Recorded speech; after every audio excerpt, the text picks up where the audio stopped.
Strong Igorot at work!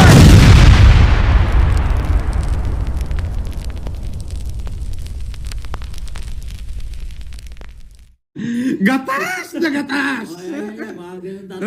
Gatas na gatas!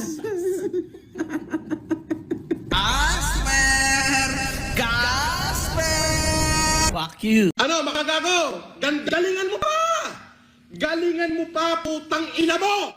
Alright, mga ka-plastic.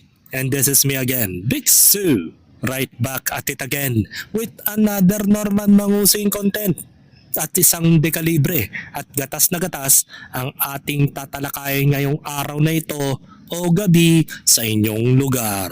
At ang tatalakayin natin ay ang Season 3 nakarugtong ng ating serye na kung saan matapos niya itong sabihin na naabsuelto ng di umano itong si Norman Mangusing sa Supreme Court at nakapagbayad na pa siya ng 30,000 mga ka-plastic.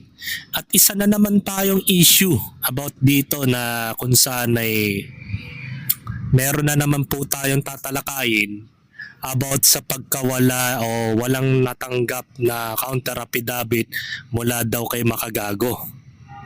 Kasi nga na-dismiss tong kaso ni Makagago o yung pagsampa ng demanda ni Norman Mangusing sa Isabela, mga ka-plastic. So ito po yung actual video. Panoorin natin. Magandang umaga. Ngayon noong January 20, yung isinampa ko kay Makagago na kaso sa Isabela ay na-dismiss sa kadahilan ng hindi po wala kaming natanggap na sagot ng kanyang counter affidavit. Ay dinaya na naman ho tayo ni Makagago. Hindi ho tayo nakatanggap ng kanyang counter affidavit.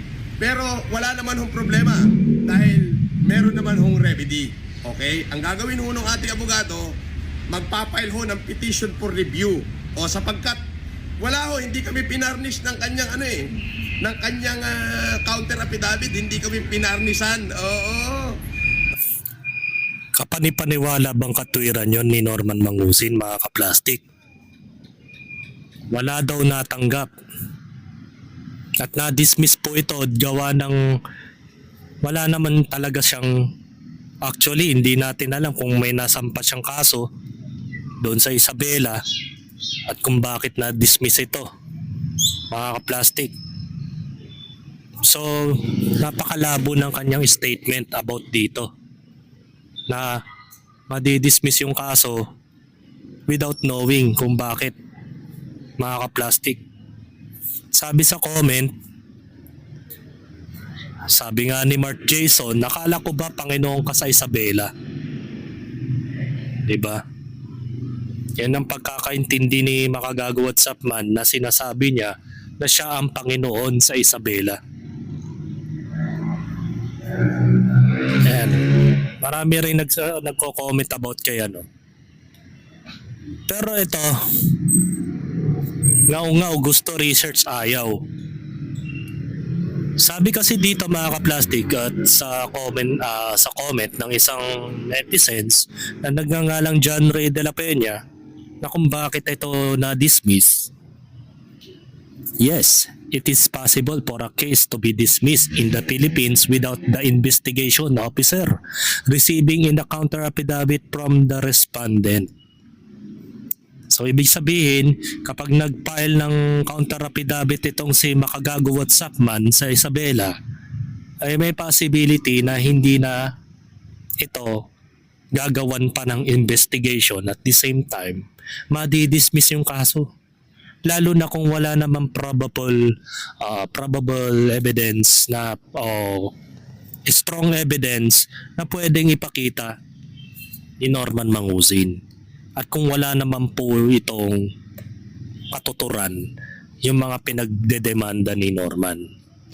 At quote-unquote, additionally dito sa ating babasahin, in a preliminary investigation, if the respondent fails to submit a counter affidavit within the mandatory of 10 days period after receiving a subpoena, The prosecutor will resolve the complaint based solely on the evidence presented by the complainant. If that evidence is insufficient to establish probable cause, the case will be dismissed. Yun nga yung sabi ko.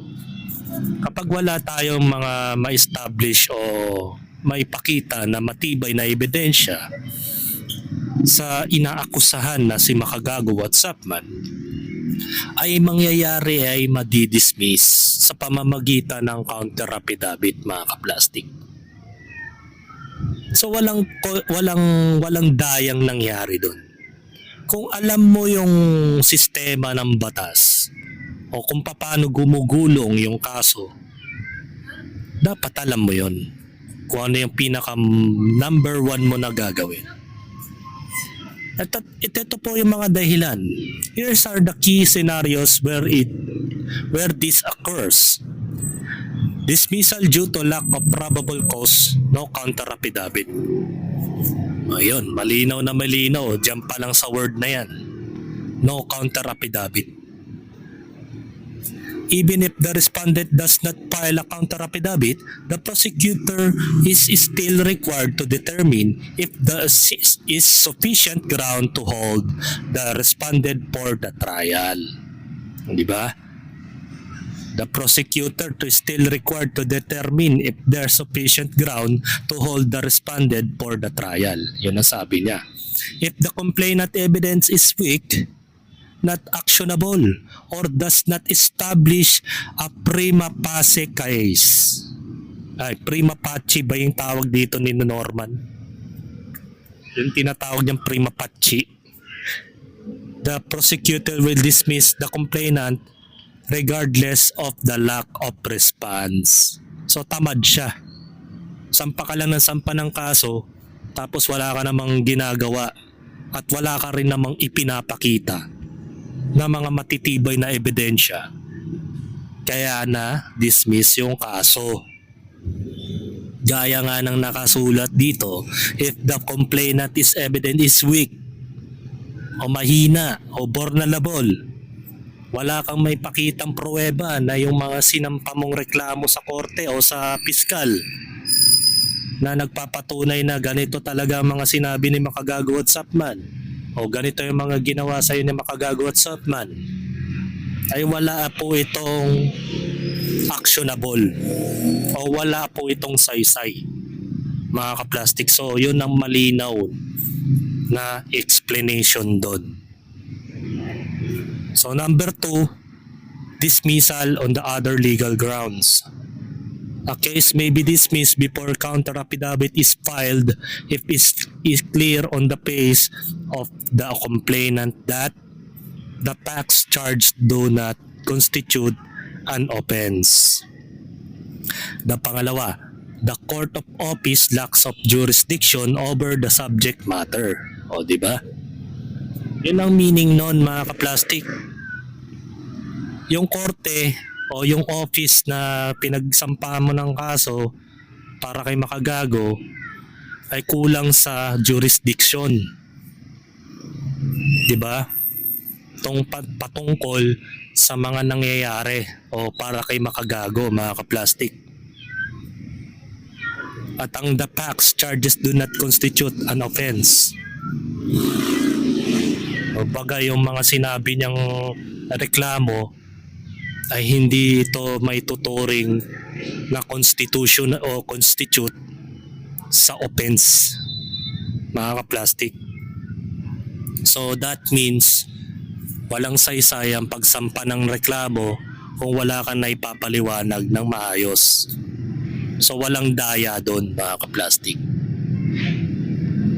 Huwag kang magsasampa ng kaso, Norman Mangusin, kung mahina ang iyong mga ebidensya.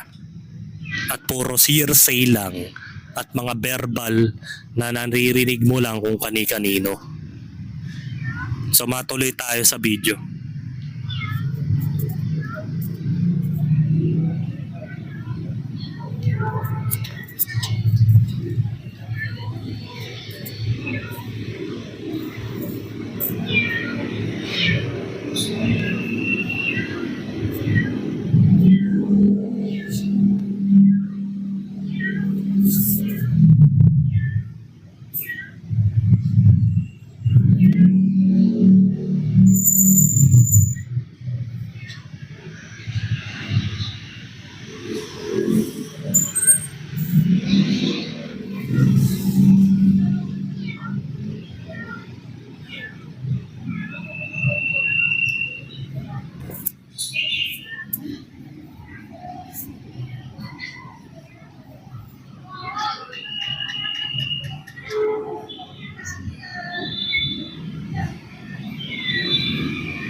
Kala mo naman talaga may magagawa siya, mga ka-plastic.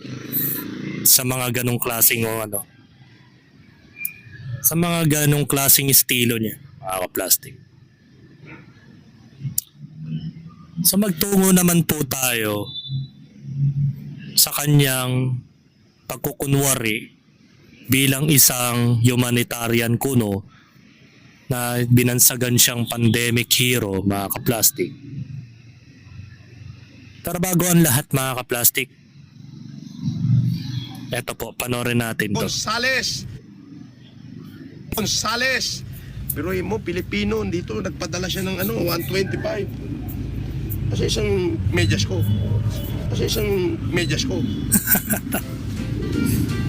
Nawawala yung medyas ni Gago. Ano ang Casper, takboy mo nga. Kumuha ko ng medyas doon sa, Takboy. sa sapatos ko puti. Hindi nga, wala nga eh. Nalaglag eh. Wala, kuha mo ko na dyan sa sapatos ko Patusan. puti. Dukutin mo. Ha? Dugyot na ng sasakyan niya, no? Punong-puno na ng mga basura sa loob. Tapos naatim niya yung makulong dyan sa loob. Actually, tawag niya dyan sa sasakyan niya karo eh, mga ka-plastic. Aminado siya na karo yung sasakyan niya. Tingnan mo nga dyan. Baka meron dyan na naglag lang.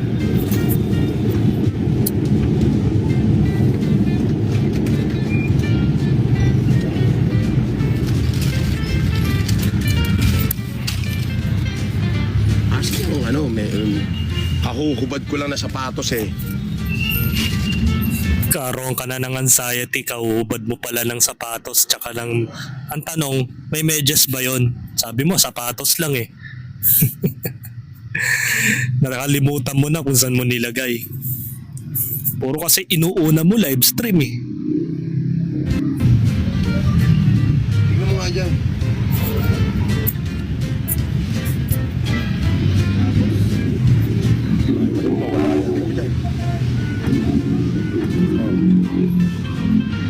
Sa sobrang burara mo, no, hindi mo na mahanap. Nasa sasakyan lang naman.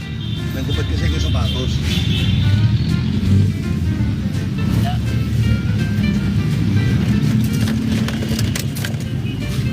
Imposible naman, kahuhubad ko lang dito eh.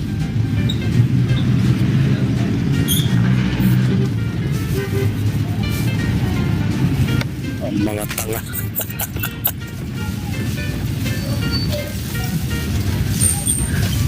Baka ang plot twist nito, mga ka-plastic, ay hindi mahanap. Nakasuot na pala. Yun na nga yun eh.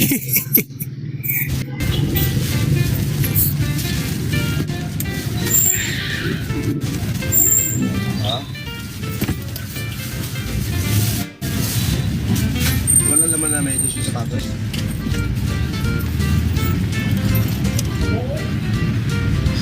Sandali ah. Masa mga ilaw dyan. Ito pala, ito.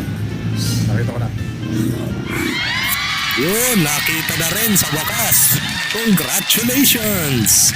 You are the idiot.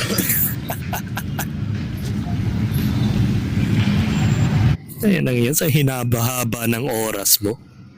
Nakalimutan mo pa yan.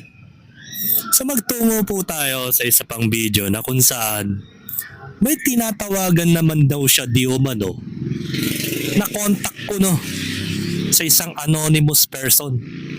Pero ang masakit pa dito, mga ka-plastic, yung kinukontak niya, katabi lang niya. So paano nangyari yun? Panoorin natin yung video. Nakahasard kami, kulay itim na karo. Itim na karo. Hello? Good afternoon, nandito na ako sa Suluy Street. Hindi ko makita yung Darwin Trading. Oo.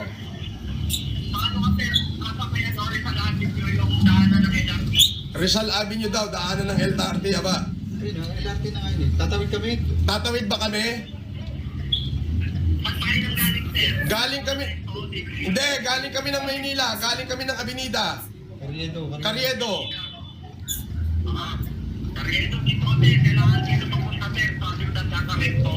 Hindi, nandito kami sa LRT, di ba? Galing kami ng...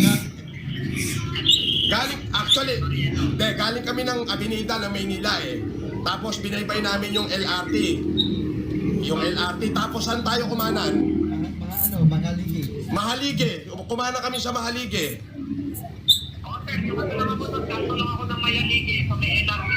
Kanto ng Mahaligi LRT. Doon sa... Saan kami nakasard? Naka-hazard kami. Oo. Naka-hazard kami. Kulay itim na karo. Hindi. E150 na kulay itim. Kabinado siya mga ka-plastic. Tapos siya yung siya yung patay. Nakabarong siya long sleeve eh. Aminado mga ka-plastic. Yung E150 niya. Ginawang karo. What the heck are you doing? At ito pala yon mga ka-plastic. Meron sang dito. Ito yun. Ito yung tinutukoy ko. Sandali. Sandali po Okay. Sandali lang po. Okay. Sandali lang po. Yung nagre-ring niya, katabi niya mismo. Hello? Parang Sir Darwin, Sir Ageneo, andito na kami sa may nag-e-echo. sa may lugar na to ba? Suloy Street. Ha? Suloy Street. Sa dulo. Sa dulo, yung U-turn ako. Teka lang. Parang taga lang ang pot. Saan natawag? Tinatawagan niya katabi niya eh. Ikaw pala yan eh. Sandali nga. Raul. Gago! Parang tanga lang ang puyat. Baga gawa lang ng anxiety yan eh. Paranoia. Di na niya alam kung ano yung mga pinaggagawa niya sa buhay. Nakaka-plastic. Eto. Meron akong isang nabasa, mga ka-plastic. Na kung saan ay parang meron ng kalabit. May konting kalabit na mga ka-plastic. Para kay Casper. At ang sabi dito sa post ni Mark Jason, Norman, yung bata mo mukhang malapit ng lumapit sa akin para magpa-interview. Wala ka palang papasahod. Endorser ka pala ng fake coffee shop. Yung fake coffee shop na ka-plastic na kung saan mga yung ine-endorso na si Monica D. Maria Monica D pa yung pinaka-model nila. Base kasi dun sa private message nito sa clerk sa loob. Babasahin ko Sabihin mo sa asawa mo, wag siyang mag-alala. Di magagalit si bossing kung i-endorse ko siya kasi assistant niya lang, di niya ako pagmamay-ari. Para magsisirin si FLM na sana pinagkatiwalaan ko tong taong to. Magkano sahod mo ba sa kanya? Tapos, ano ang worth mo sa asawa mo? Ano ang worth ng asawa mo? Wala pa nga binibigay si boss o sa boss dahil hihintay ang sahod niya sa YT. Biruin mo ang sahod sa YT from 21 of the month to 23 of the month ang sahuran ng YT. So ibig sabihin once a month lang din siya sinasahuran ni FLM. Hanggat wala pang pera hindi siya sasahod. Samantalang nakapagbayad sa Supreme Court wala kang pansahod sa tao mo. Oh no, dapat pinapasahod na niya kayo even meron o wala pasahod niya sa YT, di ba malaki? Kinikita rin ni Sir FLM. At ito po yung context mga ka-plastic. hanap tayo.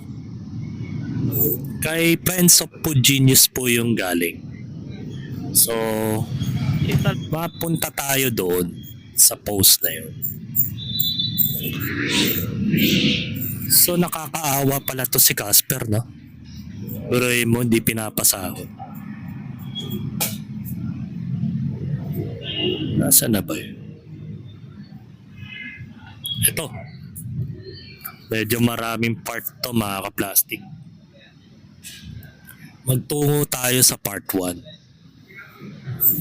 Ayan, sa endorsement muna. Sinabi rito, Francis Leo Marcos, usap daw kayo ni blank blank blank. Baka kayo dyan, pa-endorse daw siya sa'yo sa cafe niya. Ayan.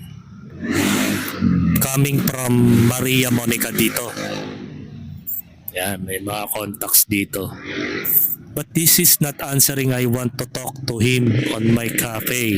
I'll pay for his endorsement together with Casper. Ayan, may mga ano-ano sila, may konting mga ano. Pero parang hindi ito eh.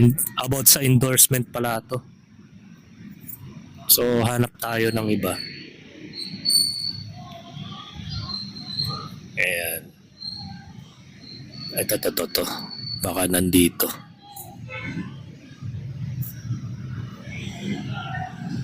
Pinagmalaki pa yung vote count, mga ka-plastic.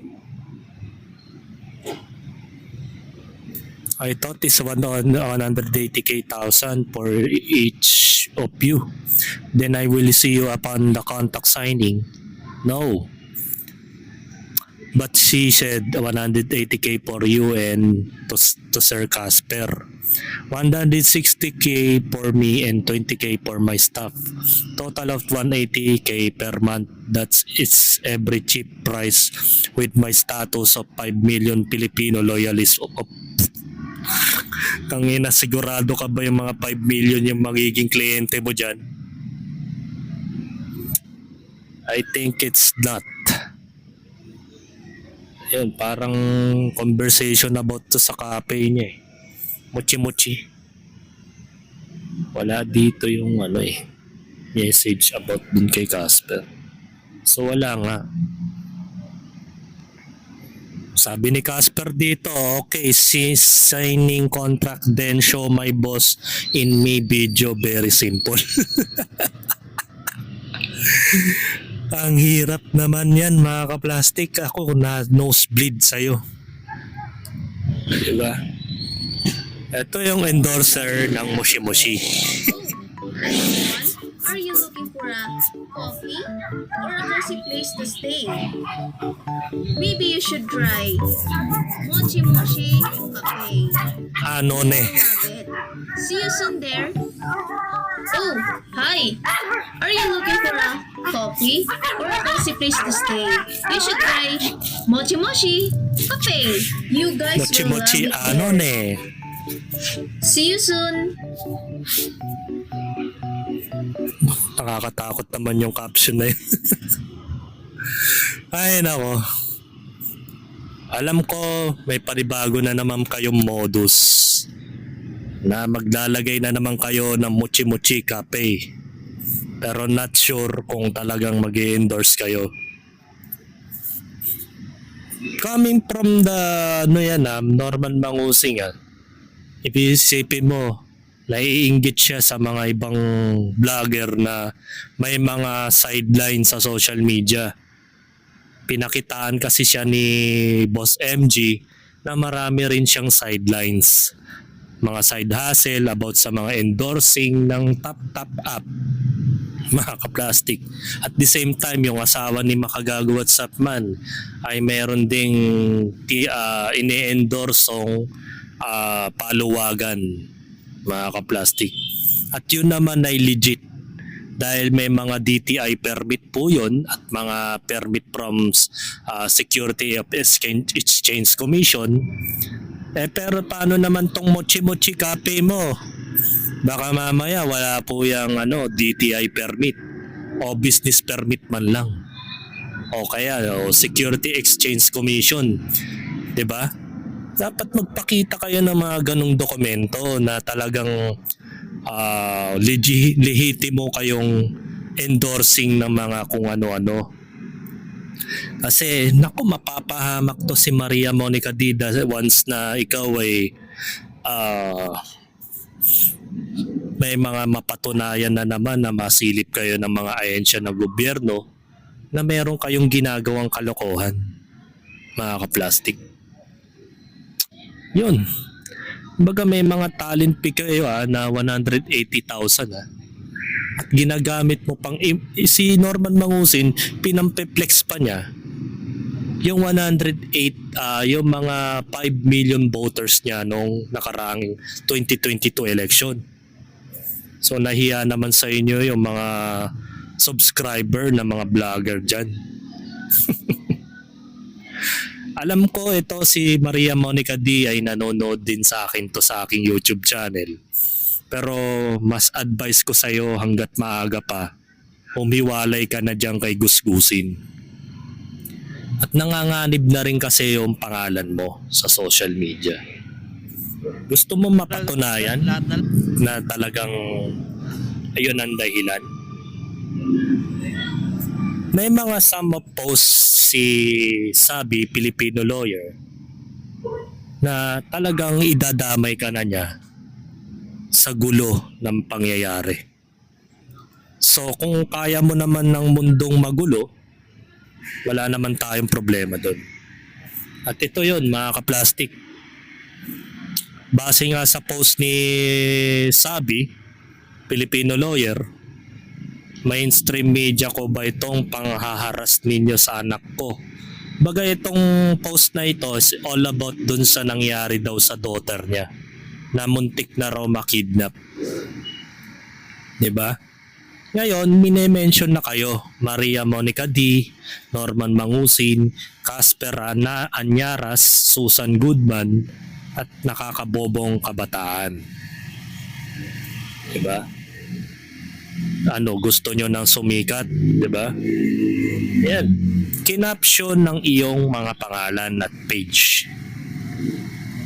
May possibility na meron ng gagawing action tong taong ito kung halimbawa na nagkakamali na kayo sa mga bagay-bagay sa social media. So wala naman sigurong problema sa inyo dahil baka na-handle mo naman ang sitwasyon, baka kaya mo naman magbayad danyos. Pero para sa akin mga ka-plastic, hindi ko kinakampihan nitong si Sabi. Maging ako ay duda rin ako sa kanya. Dahil marami na rin akong some of posted niya mismo na nagpapatunay na meron siyang something na nakaraan na mahirap na rin sabihin dahil ang pinambabala nila ay Data Privacy Act. So malinaw naman yon mga ka-plastic na sa itsura pa lang naman may paglalaban natin. Alleged record inconsistency. Ito. May mga posted siya.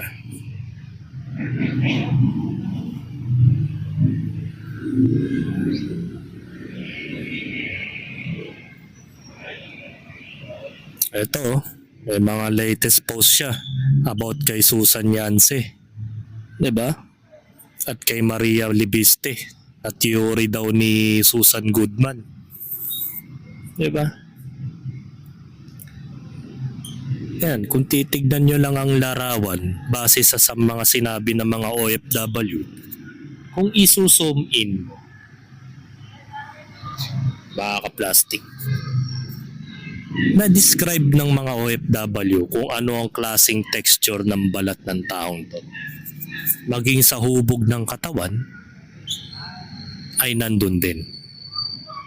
Pati yung bibig.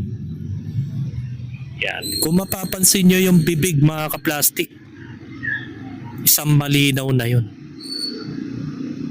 Maggagawa ka lang ng blurred sa mukha mo, magtitira ka pa ng konti sa bibig mo. Ay nako. Kasi ang kwento dito mga ka-plastic, 2017 nakapagpiansa po si Susan Yance At nung mga araw na yun na nakawala na siya, ay hindi na po siya nakita kahit kailan.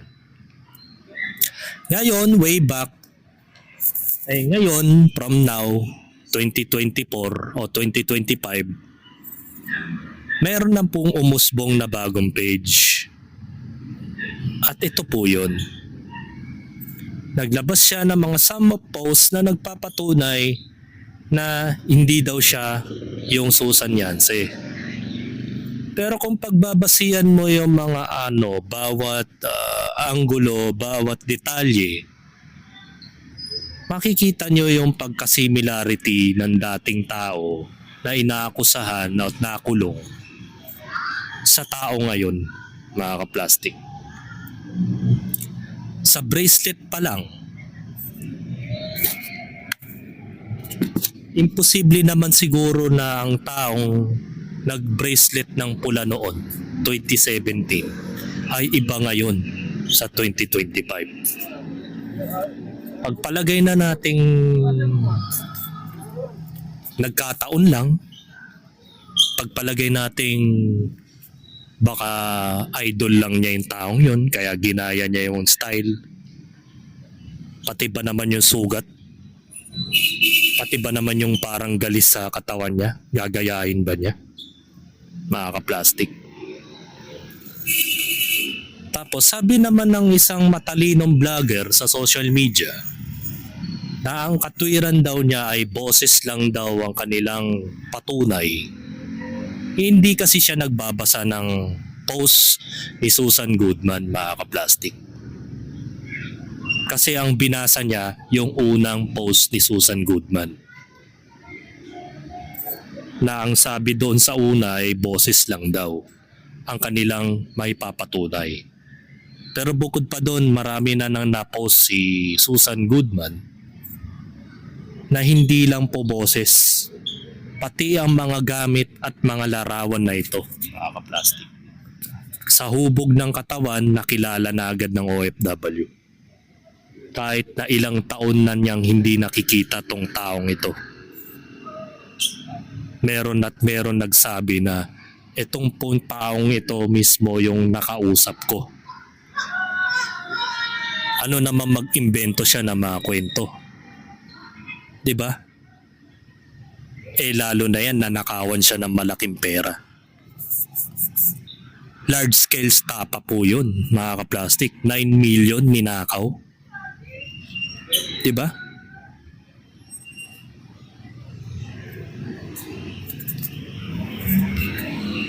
Sabi niya, magkaiba ang pagkatao niya sa pagkatao ng isang inaakusahang Susan Yance noong 2017. May mga defender kasing vlogger na nagsasabi na boses lang daw yung basihan. Wala tayong magagawa dun. Ang pangit lang kasi dun, mga kaplastik. What if kung halimbawa yung mga OFW ay tama ang hinala sa taong ito? Paano na lang ang opinion ng defender na vlogger na yon? Tapos 'di ba nagsabi siya sa isang post niya ni hindi nga daw niya kilala itong taong to. Pero bakit mo pinagtatanggol? 'Di ba? Bakit mo dinidepensahan? Kung hindi mo pala kilala yung tao, mas delikado yun, mga kaplastik. Alam mo kung bakit? Sipin mo, nagtanggol ka ng strangers without knowing about him or about her. Tapos, todo tanggol ka sa taong yun. Dinidepensahan mo yung mga statements. Dahil may mga hindi ka lang nagustuhan. Diba? Mumurahin mo yung mga commenters sa social media. Mumurahin mo yung mga taong nagsasabi ng mga spekulasyon.